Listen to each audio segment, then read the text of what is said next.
Hi guys, Eli here for Ancestral Recall, and it is time to show off. Yeah, I won some money at GP Atlantic City, and I decided to use that prize money to pick up some boosters for the channel. So I can show you guys, some historical pack openings. So, I'm going to rank, I've got a pack of Mirrodin here, and I've got a pack of Darksteel, and I'm going to give each pack 4 awards. There's going to be 4 cards in each pack, and I'm going to give 4 awards. The first thing I'm going to say is the most historically important. Which one was either the best design or the coolest design or something that really shaped a format. I'm going to give a pick for most cool. I'm going to say which one I'll take first in a draft, because I did a fair amount of Mirrodin Darksteel drafts. Did not do as much when 5th Dawn was in the format. By the way, I couldn't pick up a 5th Dawn pack this weekend. Kind of disappointing. And I'm also going to pick on the worst design card in the set. That doesn't necessarily mean the worst in terms of power level, but it does mean the one that I feel is the worst designed. So, let's get right into it. So these are old packs. Okay, we're starting off with Titanium Golem. That's 2 mana. Gets first strike until end of turn. It's 3/3. Alright. Volshock Berserker. 4 mana for a 3/2 with red with haste. Cobalt Golem. Another one of these golem cycles. 2/3 for 2 mana. It gets flying. By the way, I really love the fact that artifacts with colored mana abilities, the colored mana symbols are gray. I really like that. Thoughtcast. Okay. That's a really powerful draw spell in Affinity decks. Malachite Golem. Yet another golem. We've got 3/5 of the cycle right here. So this guy's a 5/3 that gets trample for 6. Fangren Hunter. Here is our 5-drop big expensive green guy. Back in the day, this was what you would get for 5 mana in green common for limited. Pretty playable. Tel'Jalad Exile. Regenerate it. And it is a 2/3 mana. It's a troll, kind of an obnoxious creature, but Whale of the Nim. So we've got an Entwine card here. Choose one, regenerate each creature you control, or it does 1 damage to each creature and player. This second ability is actually really relevant in Mirrodin. There's lots of 1-power creatures such as Mana Mirror, such as Soldier tokens, such as Mirror tokens. So this is actually a really critical card. Yoshin Soldier. This is a reprint from Antiquities, so historically that's kind of important, I guess. It's got Vigilance, so it's an excellent thing to carry equipment. Mirror Adapter. Here is another common that likes to have things equipped to it.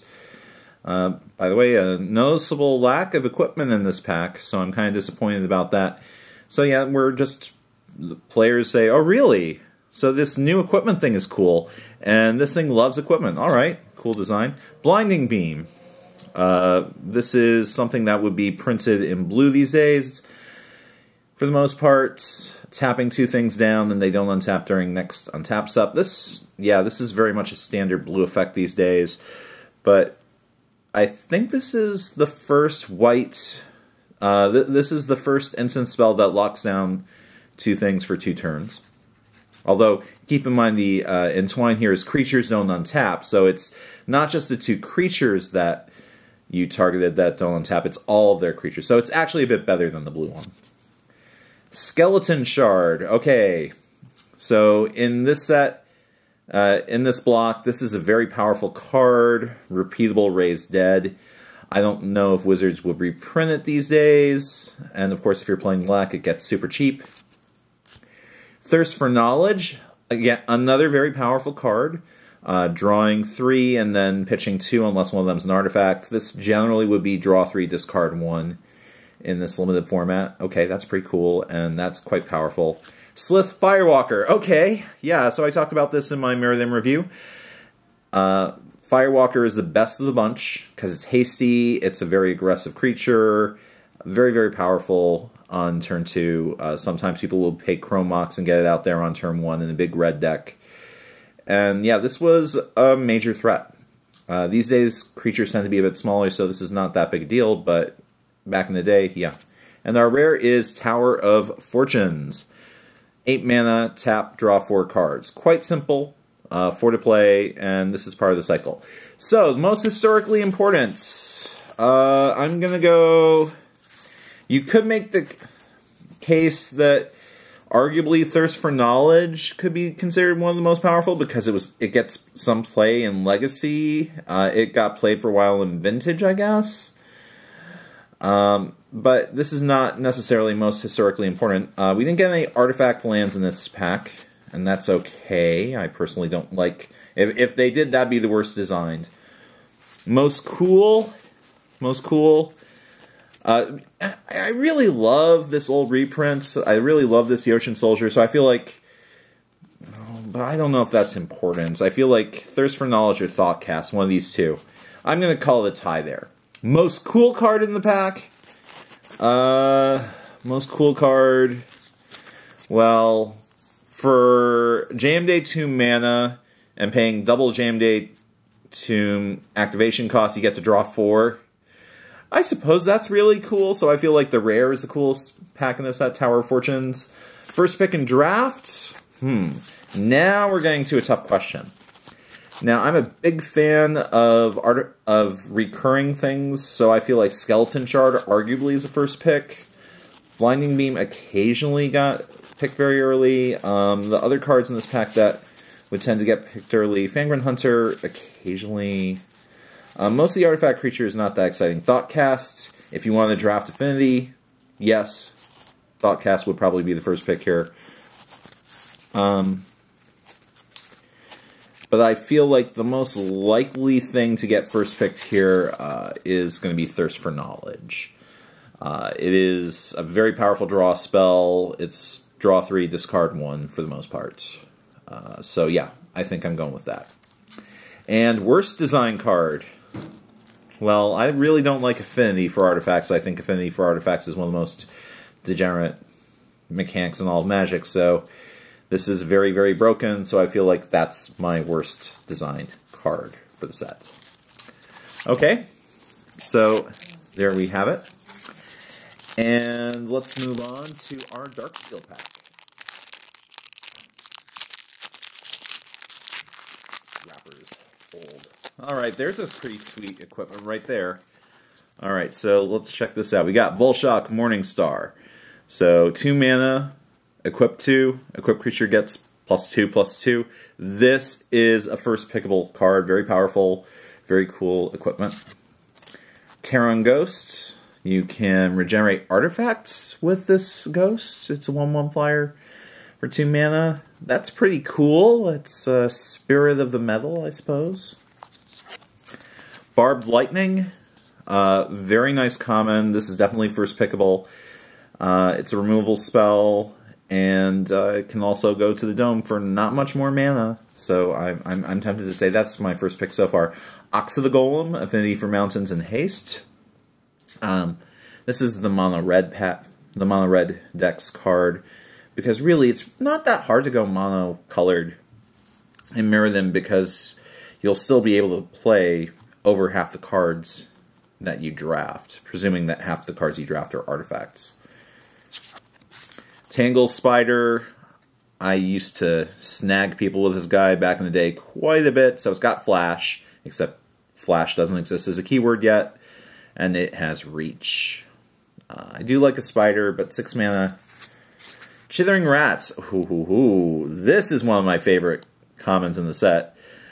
Big fan of this card, so it's a little bit better than Relentless Rats. It doesn't put things in the yard, but it has 2/2 stats. So it's a nice disruptive play on turn 3.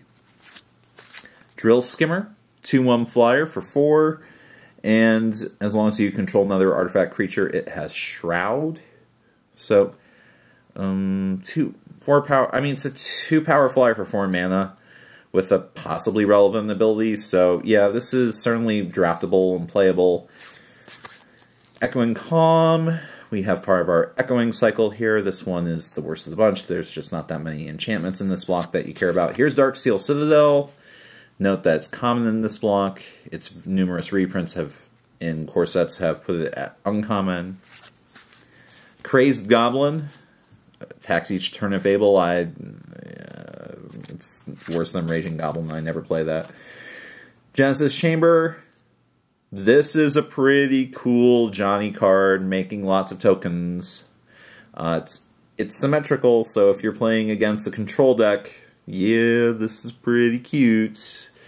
I mean, only 2 mana, so I really like that. Hoverguard Observer. This is a 3/3 flyer for 4 that has High Skies. And, you know, I mean, it's a perfectly efficient flyer. I do like it. Talon of Pain. Here's another artifact. Whenever a source you control other than this deals damage, you put a charge counter on this, and basically every time you damage an opponent, this charges up, and you can throw more pain at something.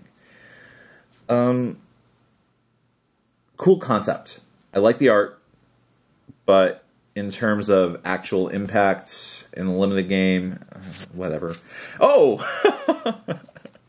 Alright, yeah, so that's pretty good rare. We got a Darksteel Colossus, very, very famous card. We've got a 11/11 for 11 mana. It's trample, it's indestructible, and no funny business trying to reanimate this guy, because he shuffles back into your library. This was something I played quite a few times when I was playing Tooth and Nail in Standard, and sometimes I would just hardcast the guy on turn 4 or turn 5.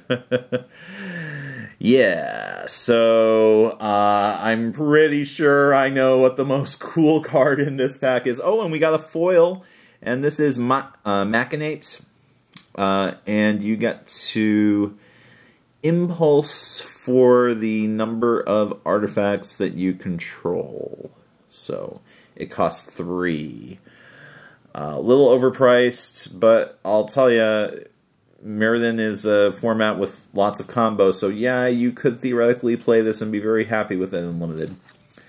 Okay, so, most historically important card. In Limited, I feel like the Volshock Morningstar is definitely the most one of the most powerful common equipment pieces printed. I feel like that's very relevant historically. Darksteel Citadel. For a long time, it was the only artifact land legal in Extended. They gave them 1 artifact land. That was kind of cute. That's a relevant card in terms of history. And then we've got our Indestructible Colossus as most historically important. I think I want to go with Darksteel Colossus as most historically important because it is such a giant badass. And it is Darksteel. I mean, it was very iconic for the set. It was on a bunch of the boosters. It's on the wrapper art. What was the wrapper art for this one? The wrapper art was the Shield of Caldra. Okay, so it wasn't this guy, but this guy is on the booster art, so that's pretty iconic. I really like this art. Carl Critchlow, pretty sweet. So yeah, I'm going to go with most cool, most historically important. Not first pick and draft, though. First pick and draft is absolutely going to be the Volshock Morningstar. Because I am Spike, and this is a superb deal for a 4-mana investment. That keeps getting better. Worst design card. Alright, so I told you guys I hate the artifact lands because they let Affinity run wild in Standard for such a long time. And they're still really powerful in Legacy and Vintage. So yes, I have to say Darksteel Citadel is my pick for worst designed card. So anyway, guys, that's this video. And I hope you guys enjoyed this. This is a little historical profile. I may be doing some pack openings later on for when I'm reviewing sets, although it's kind of questionable because, you know, I'm kind of shy on money right now, and as numerous YouTubers have discussed, it's hard to get money for shows. But anyway, hope you guys enjoy this. Please like, subscribe to my channel if you haven't already. Thanks for watching. This is Eli Kaplan for Ancestral Recall, signing off. Good games and good luck.